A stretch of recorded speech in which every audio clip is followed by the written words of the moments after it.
Welcome to inside.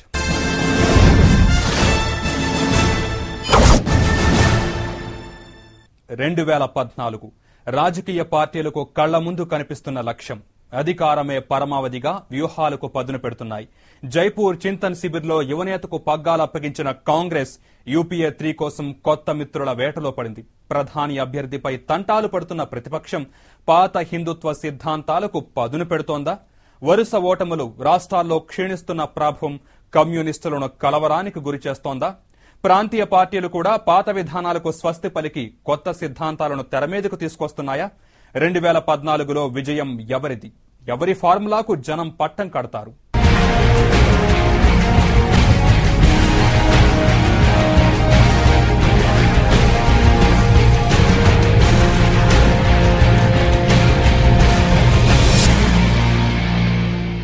Bharatiya Janata party Jan Sangh నుంచి పుట్టిన Hindu party తక్కువ సమయంలో కాంగ్రెస్ కు ప్రధాన ప్రత్యర్థిగా మారింది. పార్టీలుగా జనాలకు దగ్గరైన అధికారం కోసం తన సిద్ధాంతాలను పక్కన పెట్టాల్సిన పరిస్థితులు ఎదురయ్యాయి. మందిర్ హిందుత్వం పక్కన పెట్టి ప్రాంతీయ పార్టీలతో జతకట్టి అధికారం సాగించిన బీజేపీ మరోసారి తన అయోధ్య ఫార్ములాను తెరమీదకు తీసుకొస్తోందా? 2014 ఎన్నికల వ్యూహాల్లో ఇదో భాగంగా మారనుందా?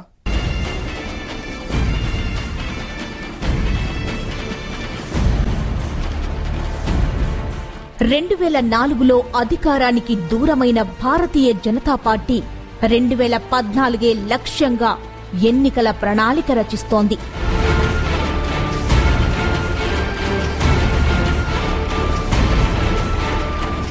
అధ్యక్షుడిపై అవినీతి ఆరోపణలు, మోఢిత్వంపై అంతర్గతంగా పెరుగుతున్న వ్యతిరేకత పార్టీని కలవరపెడుతున్నాయి. ఐటీ దాడుల పుణ్యమా అని పార్టీ సారథ్య బాధ్యతలు వీడిన గడ్కరీ స్థానంలో రాజ్నాథ్ రెండవసారి పీఠాన్ని అధిష్ఠించారు.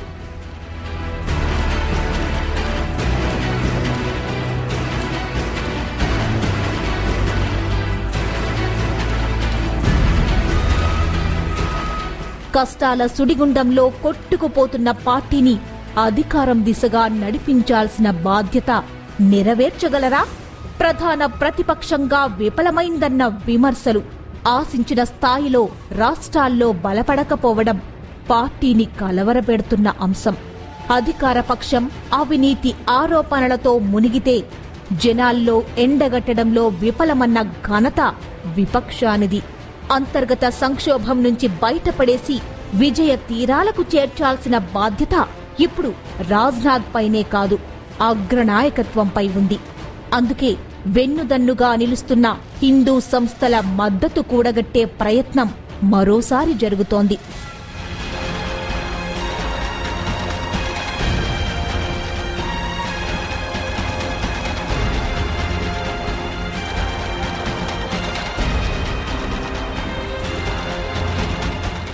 అధ్యక్ష బాధ్యతలు స్వీకరించిన రాజ్నాథ్ ఆర్ఎస్ఎస్, విహెచ్పి అధినేతలతో సమావేశమయ్యారు. మోడీ సమస్యకు పరిష్కారం కనుగొనడంతో పాటు అనుసరించాల్సిన సిద్ధాంతాలపై కూడా దృష్టి సారించారు. హిందూ మత సంస్కృతి సంప్రదాయాలకు, సాంఘిక విలువల పరిరక్షణ కోసం పుట్టిన పార్టీగా పాత సిద్ధాంతాలకు కట్టుబడి ఉండాలని ఆర్ఎస్ఎస్ వంటి హిందూ సంస్థలు సూచిస్తున్నాయి.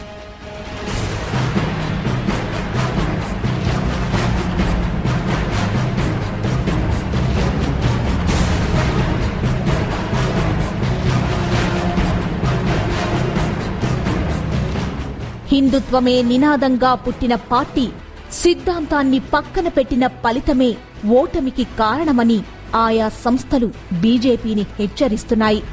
మరోసారి అయోధ్య మందిర్ వంటి అంశాలను తెరమీదకు తీసుకురావాల్సిన అవసరం ఉందని గుర్తు చేస్తున్నాయి. ఎన్నికల్లో విజయ తీరాలకు చేరాలంటే బలమైన హిందూవాదిని ప్రధాని అభ్యర్థిగా ప్రకటించాల్సిందేనన్నది వారి అభిప్రాయం.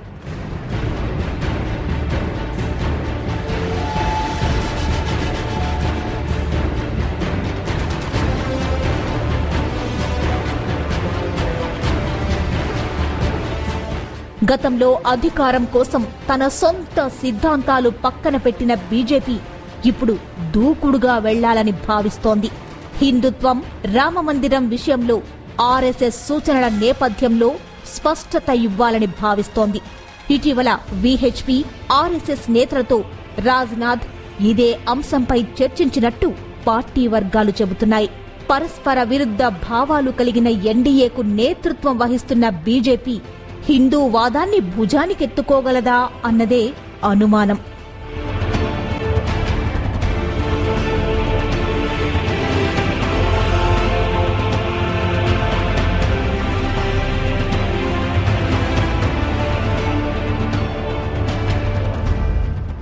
ఎన్డీఏకు నేతృత్వం వహిస్తున్న బీజేపీ కర్ణాటక వంటి రాష్ట్రాల్లో ముక్కలు చెక్కలవుతోంది. మోడీకి వ్యతిరేకంగా పెద్దలు పార్టీ వీడుతున్నారు. అదే సమయంలో హిందూ నినాదం తీసుకుంటే భాగస్వాములు దూరం కావడం ఖాయంగా కనిపిస్తోంది. ఇప్పటికే మోడీపై నిప్పులు చెరుగుతున్న నితీష్ లాంటి వాళ్లు బయటకు వెళ్లే అవకాశం ఉంది. ప్రాంతీయ పార్టీలు తమ రాష్ట్రాల్లో ఉన్న మైనార్టీ ఓట్లను దృష్టిలో పెట్టుకుని ఎన్డీఏకు దూరమవుతాయి. భాగస్వామ్య పార్టీలు లేకుండా శివసేన, సమతా లాంటి 1-2 పార్టీల మద్దతుతో అధికారం సాధించడం సాధ్యమేనా అన్నది పార్టీలో అనుమానాలకు తావిస్తోంది.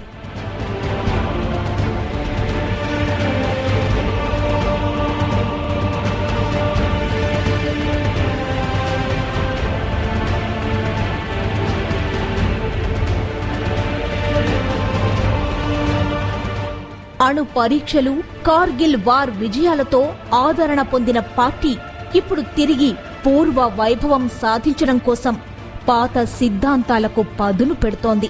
పార్టీ పురుడు పోసుకోవడానికి కారణమైన సిద్ధాంతం తమకు కేంద్రంలో అధికారం తెచ్చిపెడుతుందా లేదా అన్నది వేచి చూడాలి.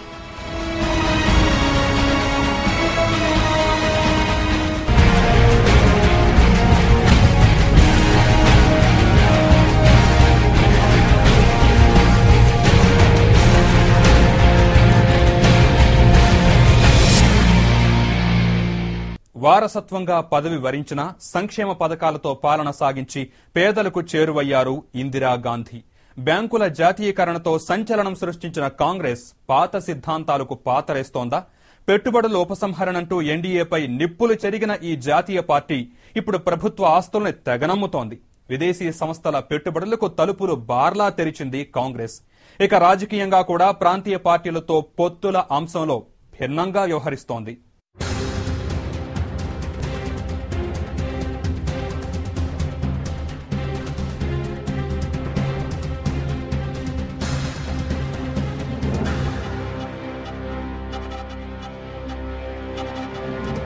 కాంగ్రెస్ స్వాతంత్రానంతరం అత్యధిక కాలం అధికారంలో ఉన్న పార్టీ.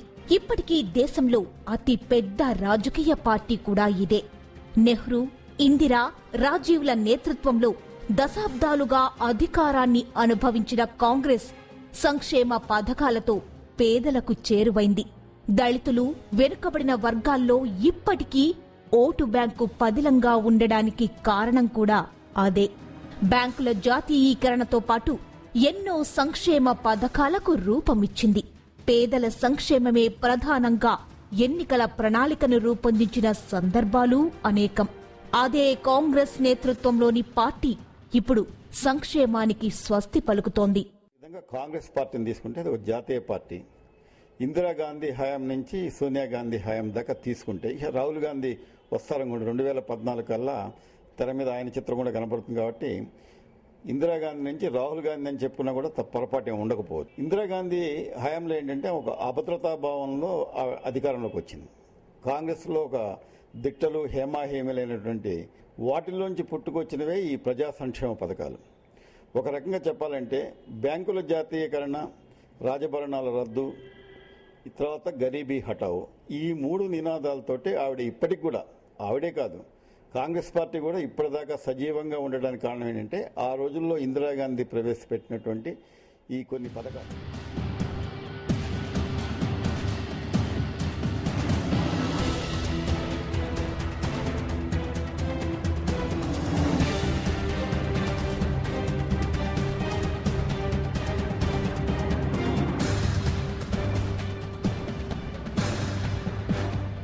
పంతొమ్మిది 1990లలో పివి నేతృత్వంలో సంస్కరణలకు కిటికీలు తెరిస్తే ఇప్పుడు ఏకంగా ద్వారాలు బార్లా తెరిచారు.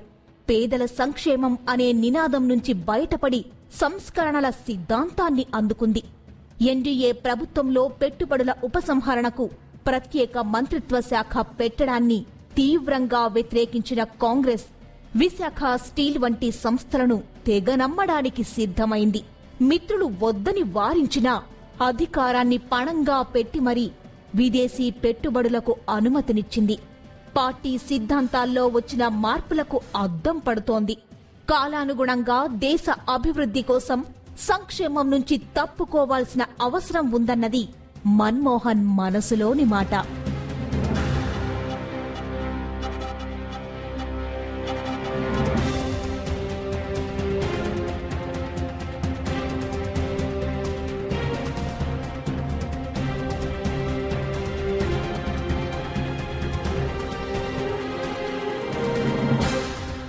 సంస్కరణలకు పదును పెడుతూనే సబ్సిడీలు ఎత్తివేయడానికి సర్వం సిద్ధం చేసింది. గ్యాస్, డీజిల్, పెట్రోల్పై నియంత్రణ ఎత్తివేసిన సర్కారు దూకుడు పెంచింది. ఒకప్పుడు కూడు, గూడు, గుడ్డ అంటూ పేదల గుండెల్లో స్థానం సంపాదించిన కాంగ్రెస్ ప్రభుత్వం ఇప్పుడు భారం పేరుతో వాటి నుంచి తప్పించుకుంటోంది. అర్హులకే అంటూ నగదు బదిలీ పథకాన్ని చూపిస్తోంది. ఇలా సంక్షేమం నుంచి సంస్కరణలకు తన సిద్ధాంతాలను మార్చుకుంది. ఎన్నికలు రాబోతున్నాయి. 2014లో సాధారణంగా ఎన్నికలు జరగాలి, కానీ ఈ లోపల కూడా జరిగే అవకాశాలు కూడా అంతగా కొట్టిపారేయలేము. ఏదేమైనప్పుడు కూడా ఒక ఏడాది లోపలే సార్వత్రిక ఎన్నికలు జరిగే అవకాశాలు బాగా కనిపిస్తున్నాయి. ఇక ఈ ఎన్నికలలో ఏ ఏ పార్టీలు ఏ ఏ విధానాలు అనుసరిస్తాయనేటువంటి విషయంలో కానీ, లేకపోతే వాళ్ళ మెయిన్ ఎలక్షన్ మేనిఫెస్టోలో ఏ విధానాలు వాళ్ళు పెట్టుకోబోతున్నారు, వాళ్ళ ఎజెండా ఎలా ఉంటుంది అని కనుక ఒకసారి ఆలోచించినట్టయితే, ప్రజా సంక్షేమం పేరుతోటి రకరకాల వ్యూహాలు అనుసరించినప్పటికీ కూడా ఎవరి మార్గాలు వాళ్ళే చెప్పుకుంటూ వచ్చారు. ఇందిరాగాంధీ చెప్పినటువంటి పథకాలతో లాంటి పథకాలు తీసుకొని వచ్చేసి అభివృద్ధి సంక్షేమ పథకాలు రెండింటిని రంగరించి తమ ఎన్నికల మేనిఫెస్టోలో ఏంటి అవకాశాలు కాంగ్రెస్ పార్టీకి ఉన్నాయి.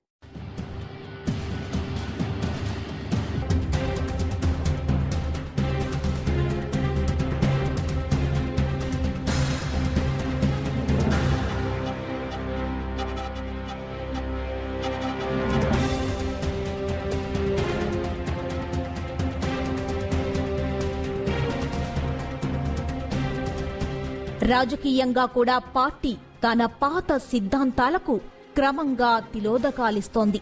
పొత్తుల విషయంలో సరికొత్త మార్గాలను అన్వేషిస్తోంది.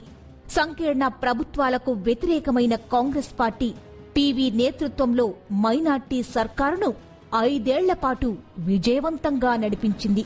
ఆ తర్వాత అధికారం దూరమైంది. 2004లో ఒంటరిగా పోటీ చేసినా ఫలితం లేకపోవడంతో సోనియా సంకీర్ణానికి సిద్ధపడ్డారు. ప్రాంతీయ పార్టీల సహకారంతో యూపీఏను నెలకొల్పి ప్రభుత్వాన్ని ఏర్పాటు చేశారు. పొత్తుల విషయంలో కాంగ్రెస్ అనుసరించిన విధానం చిత్రంగా ఉంటుంది. ఒకే రాష్ట్రంలో ప్రత్యర్థులుగా ఉన్న 2 పార్టీలతో సంబంధాలు కొనసాగిస్తోంది. యూపీలో సమాజ్వాదీ పార్టీ, బహుజన్ పార్టీలు యూపీఏకు మద్దతునివ్వడం ఇందుకు నిదర్శనం.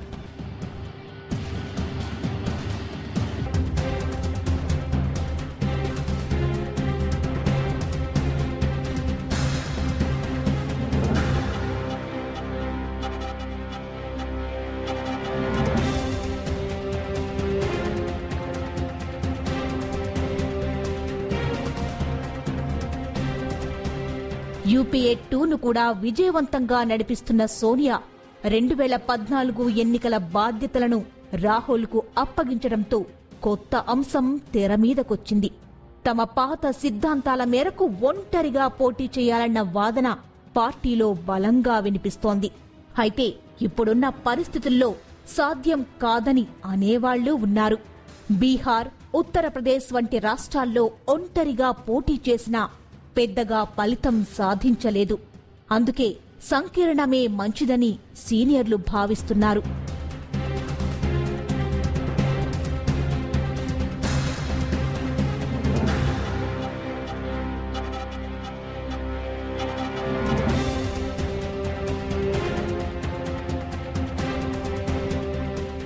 2014 ఎన్నికలే లక్ష్యంగా రాహుల్ నేతృత్వంలో పథకాలతో పాటు రాజకీయ పొత్తుల అంశంలో సరికొత్త విధానాలతో ముందుకు సాగాలని భావిస్తున్నారు. ఇందులో భాగంగా పాత సిద్ధాంతాలకు దుమ్ము దులుపుతారా లేక కొత్త ప్రణాళికలు రూపొందిస్తారా అన్నది చూడాలి.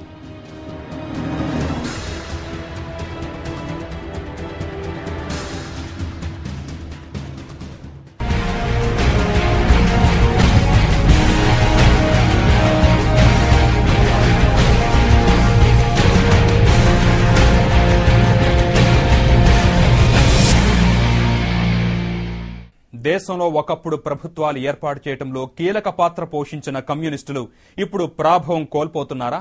రాష్ట్రాల ఎన్నికల్లో వరుస ఓటములు, పార్లమెంటులో తగ్గుతున్న ప్రాతినిధ్యం కలవరపెడుతోంది. దీంతో సిద్ధాంతాలను నమ్ముకోవాలా లేక మారుతున్న కాలానికి అనుగుణంగా విధానాల్లో మార్పులు అవసరమా అన్న చర్చ పెరుగుతోంది. ఇక సంస్కరణల్లో దూకుడుగా వ్యవహరించి ప్రజల తిరస్కారానికి గురైన టీడీపీ కూడా ఎన్టీఆర్ పథకాలకే మళ్లీ దుమ్ము దులుపుతోంది.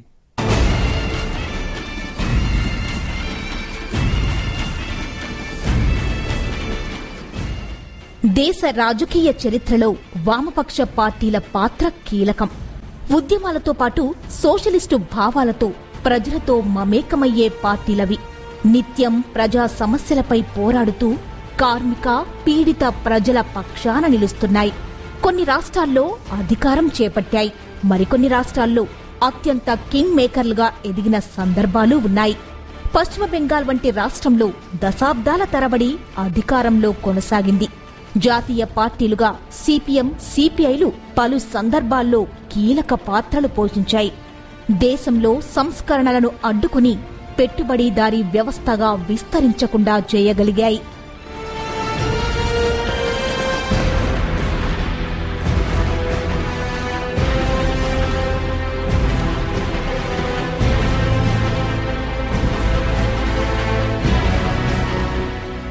అయితే ఇటీవలి పరిణామాలు కమ్యూనిస్టులకు ఇబ్బందికరంగా మారాయి.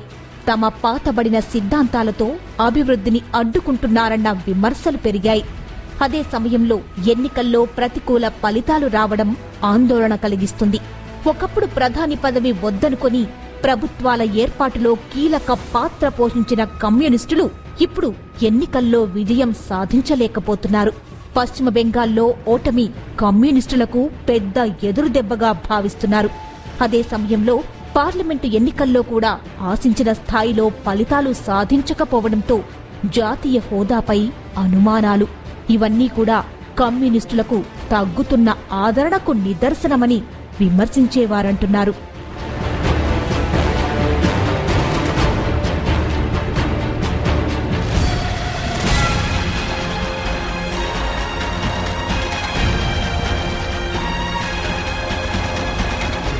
పార్టీలో ఇప్పుడు విధానాలను పునరాలోచన చేయాలన్న వాదన కొత్త తరం నాయకుల్లో వినిపిస్తోంది. పాత సిద్ధాంతాలతో యువతరాన్ని తమ వైపు తిప్పుకోవడం సాధ్యం కాదన్న అభిప్రాయం ఉంది. దీనిపై పార్టీలో విస్తృతంగా చర్చలు జరుగుతూనే ఉన్నాయి. అయితే విధానాలు మార్చడం కంటే ఉద్యమాలతోనూ జనాల్లోకి వెళ్లాల్సిన అవసరం ఉందని సీనియర్లు సూచిస్తున్నారు. గతంతో పోల్చితే కమ్యూనిస్టు ఉద్యమాల తీవ్రత తగ్గిందని అంటున్నారు. ఇటీవల 2 వామపక్ష ప్రధాన పార్టీలు ఏకతాటిపైకి రావాల్సిన అవసరం ఉందని కొందరు గుర్తించారు. దీనిపై చర్చ జరిగినా ఆచరణకు నోచుకోలేదు.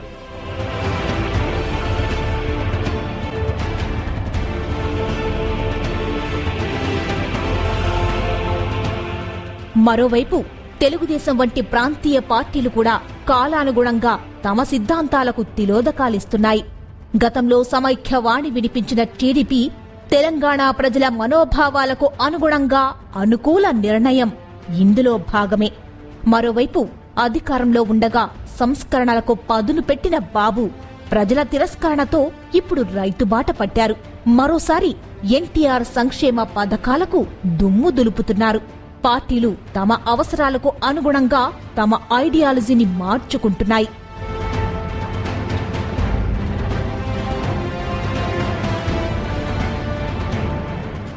ఏ రాష్ట్రంలో అయినా ఏ పార్టీ అయినా కాలానుగుణంగా తమ ఐడియాలజీని మార్చుకోవాల్సిన అవసరం ఉంటుంది. అయితే వాటిని ప్రజల్లోకి తీసుకువెళ్లడం కీలకం. అక్కడక్కడ విజయం సాధిస్తే రాజకీయంగా అధికారం సాధించడం పార్టీలకు పెద్ద కష్టం కాదు. 2014 లక్ష్యంగా ఇప్పుడు అన్ని పార్టీలు అదే పనిలో ఉన్నాయి. తమ విధానాలను, సిద్ధాంతాలను పునరాలోచించే పనిలో పడ్డాయి.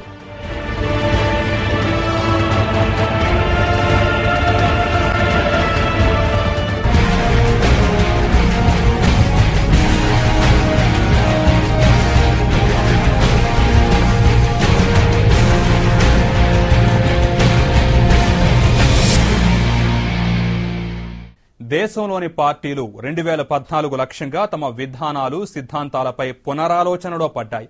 జనానికి అనుకూలంగా ఉండే విధానాలైతే పర్వాలేదు, విద్వేషాలు రెచ్చగొట్టేవిగా ఉండకూడదన్నది గ్రహించాలి. ఇది ఇవాల్టి ఇన్సైట్. మరో అంశంతో మళ్లీ కలుద్దాం.